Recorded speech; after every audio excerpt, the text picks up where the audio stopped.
On est en train de réfléchir sur la contribution des femmes par rapport à la souveraineté alimentaire, mais par rapport à la révision de la loi agro-silvopastorale. Parce que ça fait 20 ans qu'on a élaboré et adopté cette loi-là. Maintenant, en 2024, le CNCR a jugé nécessaire de réviser cette loi pour une meilleure prise en compte des préoccupations du monde paysan. Notre plus-value, c'est qu'on a jugé nécessaire de vraiment d'impliquer les femmes, parce qu'on a vu que dans le secteur agricole, au niveau de nos exploitations familiales, plus de 60% de la main-d'œuvre sont des femmes.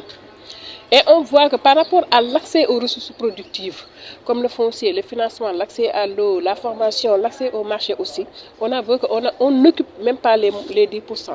Et c'est la raison pour laquelle on est en train de réfléchir pour voir des moyens, stratégies pour une meilleure prise en compte vraiment de la femme rurale.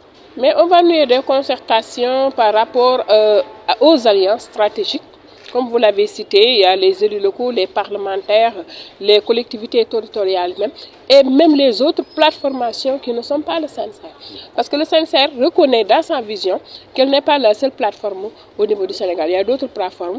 Et pour avoir une bonne synergie, il faut nouer l'alliance avec toutes ces plateformes-là et tous ces organismes. Dans ces réflexions, on avait soulevé beaucoup même de problèmes spécifiques aux femmes.